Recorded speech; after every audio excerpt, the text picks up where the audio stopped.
Friends, welcome to delta news. Kollipara మండల పరిధిలోని చక్రాయిపాలెంలో 40 లక్షల రూపాయల వ్యయంతో ఇటీవల నూతనంగా నిర్మించిన సచివాలయ భవనాన్ని పౌర సరఫరాల శాఖ మంత్రులు నాదెండ్ల మనోహర్ శుక్రవారం ప్రారంభించారు.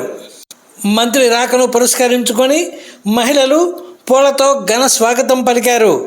ఈ ప్రారంభోత్సవ కార్యక్రమంలో తహసీల్దార్ జి సిద్ధార్థ, ఎంపీడీఓ వి విజయలక్ష్మి, డిప్యూటీ ఎంపీడీఓలు సిహెచ్ భార్గవ్, దానయ్యతో పాటు వివిధ శాఖల అధికారులు పాల్గొన్నారు. అలాగే జనసేన పార్టీ నాయకులు ఈ కార్యక్రమానికి హాజరయ్యారు. చక్రాయిపాలెం ఇన్ఛార్జి సర్పంచ్ నరాల పుట్లమ్మ మంత్రికి పుష్పగుచ్చం అందజేసి శాలువాతో ఘనంగా సత్కరించారు. ఫ్రెండ్స్, వీడియోలోకి వెళ్లే ముందు ఇప్పటివరకు మీరు మా ఛానల్ను సబ్స్క్రైబ్ చేసి ఉండకపోతే వెంటనే సబ్స్క్రైబ్ చేసుకోండి. అలాగే లేటెస్ట్ అప్డేట్స్ కోసం మా ఛానల్ ఫాలో అవ్వండి.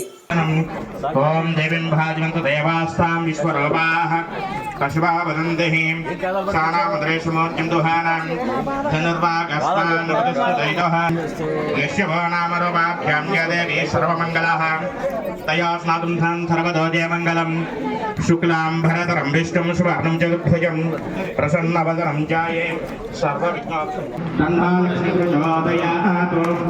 ఓం రాజాదిరాజాయ వసంజసాహినే నమః శ్రవణాయ దుర్మహే స్వామి ఓం సత్యం ఓం అస్తం ఓం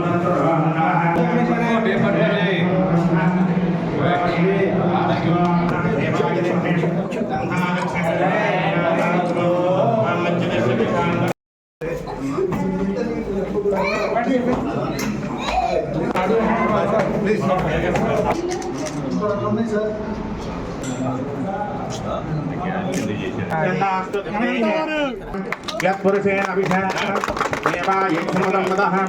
వసంత అస్యా సీధాఖ్యం గ్రేష్మేఘ్మస్తభిః సప్తాస్యః సన్నవర్ధయః శ్రీ సప్త సమృద్ధకృతాః.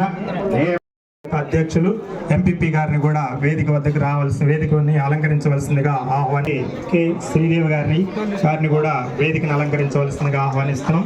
అలాగే గౌరవనీయులు మండల తహసీల్దార్ కొల్లిపర వారిని కూడా వేదికను అలంకరించవలసిందిగా ఆహ్వానిస్తున్నాం. గౌరవనీయులు ఎంపీటీ సభ్యులను కూడా నరాలశెట్టి పుట్లమ్మ గారు, సిద్ధం బోస్ గారు చేసిన మన ముఖ్య అతిథులు, మనందరి ప్రియతమ నాయక పంచాయతీ సెక్రటరీలు, మనం ఇప్పుడు పంచాయతీ సెక్రటరీని కొంచెం ఆలస్యంగా వచ్చాం, క్షమించాలి. ఉదయం నుంచి అనేక కార్యక్రమాలు, వాటితో పాటు ప్రజలు ఎదుర్కొంటున్న సమస్యలు అధికార యంత్రాంగంతో కలిసి చేసుకోవాలనే తపనతోటి మీ అందరికీ తెలుసు, ఈ ధాన్యం కొనుగోలు విషయంలో ప్రత్యేకంగా పౌర సరఫరాల శాఖకి నేను మంత్రిగా ఉంటున్నాను కాబట్టి ఎక్కువ సమయం నేను కేటాయించలేకపోతున్నాను. రాష్ట్ర వ్యాప్తంగా తిరగాల్సి వస్తుంది. అందుకనే పాపం సర్పంచ్ గారు చాలా నెలల నుంచి నన్ను ఈ కార్యక్రమం చేద్దామని అనేక సందర్భాల్లో కలిసినప్పుడల్లా అడుగుతూనే ఉంటారు. కానీ నాగేశ్వరరావు ఎందుకో మరి ఇన్ని రోజులు డిలే అయిపోయింది. అయినప్పటికీ 43 లక్షల రూపాయలతోటి ఒక చక్కటి సచివాలయం నిర్మాణం చేసుకోవడం, చక్రాయపాలెం గ్రామంలో మన అందరిలో ఉన్న ఐక్యత, ఒకే మాట మీద నిలబడే ఆ తత్వం, ఇవన్నీ కూడా మన బిడ్డలకి భవిష్యత్తుకి ఉపయోగపడే విధంగా మీరందరూ కలిసిమెలిసి ముందుకు వెళ్ళాలి. ఈ మాటను ఎందుకు అంటున్నానంటే, ఇప్పుడే మీకు ఏలియో గారు ఎక్స్ప్లెయిన్ చేశారు ఏ విధంగా ప్రభుత్వం ఒక పంచాయతీ వ్యవస్థలో పవన్ కళ్యాణ్ గారు ముఖ్యమంత్రి అయిన ఉప ముఖ్యమంత్రి అయిన తర్వాత ఒక మార్పు కోసం ఆయన ఏ విధంగా తపనతోటి ఒక వ్యవస్థ నిర్మాణం కోసం ఆయన పడిన శ్రమ మీరందరూ కూడా గత 15 రోజుల క్రితం జరిగిన కార్యక్రమంలో చూశారు. పంచాయతీ వ్యవస్థని పటిష్టం చేస్తేనే గ్రామాల్లో సుపరిపాలన ఉంటుంది. పారదర్శకంగా 10 చోట్ల తిరిగి మేము ఇబ్బంది పడుతున్నాం, అంత దూరం వెళ్తే మాకు నా సమయం, డబ్బు వృధా అవుతుందనే భావన సామాన్యులో ఉండకూడదనే ఉద్దేశంతో ఇదివరకు ఉన్న మన పంచాయతీ కార్యాలయాల్ని పటిష్టం చేస్తూ గ్రామ సచివాలయాలన్నీ గత ప్రభుత్వం రాష్ట్ర వ్యాప్తంగా దాదాపు 20,000 సచివాలయాలు ప్రారంభించారు.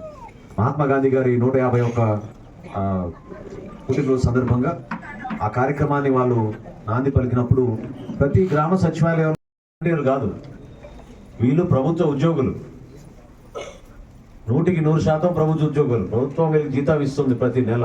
ఇదివరకు ఏంటంటే వాలంటీర్ వ్యవస్థ ఉండేది, వాళ్ళు పార్టీల పరంగా చేసేవాళ్ళు దొంగ పనులు కాదు. వీళ్ళు ఖచ్చితంగా ప్రభుత్వ ఉద్యోగులు. ప్రభుత్వం నిర్దేశించిన మేరకు ప్రభుత్వం ఇస్తున్న కార్యక్రమాలని క్షేత్రస్థాయిలో లోతుగా వెళ్ళాల్సిన అవసరం ఉంది. కాబట్టి ప్రతి కుటుంబానికి మేము బాధ్యత చెప్పి వీళ్ళందరినీ కూడా ఈ రోజున దాదాపు 11 మంది ఒక్కొక్క సచివాలయానికి ఏర్పాటు చేశాం. ఇందులో పెన్షన్ల కోసం వెల్ఫేర్ అసిస్టెంట్ ఉంటాడు, పాఠశాల ఇక్కడ ఉన్న వ్యవస్థ గురించి ఒకళ్ళు ఉంటారు, ఏ రోడ్లు వేసినా ఏం చేసినా ఇంజనీరింగ్ కోసం ఒక అసిస్టెంట్ ఉంటారు. అట్లా ఎవరి డ్యూటీలు వాళ్ళకు ఉంటాయి. సో గ్రామాల్లో ఉన్న పారిశుద్ధ్యం గురించి, గ్రామాల్లో ఉన్న మీకు తాగునీటి గురించి సమస్య ఉన్నా, లేదా మీకు పెన్షన్ల కోసమో, కొత్తగా మీరు ఏమైనా బర్త్ సర్టిఫికేట్లు, కాస్ట్ సర్టిఫికేట్లు, డెత్ సర్టిఫికేట్లు ఇవన్నీ తెచ్చుకోవాలనుకున్నా కూడా మీరు ఖచ్చితంగా సచివాలయం దగ్గరికి వస్తే ఇక్కడ వాళ్ళ ఫోన్లోనే వాళ్ళకి యాప్లు ఉంటాయి. ఇమీడియట్గా మీరు నమోదు చేసుకొని ఏదైతే అర్జీ మీరు అంటే మీకున్న సమస్య ఏదో చెప్తారో దాన్ని ఇమీడియట్గా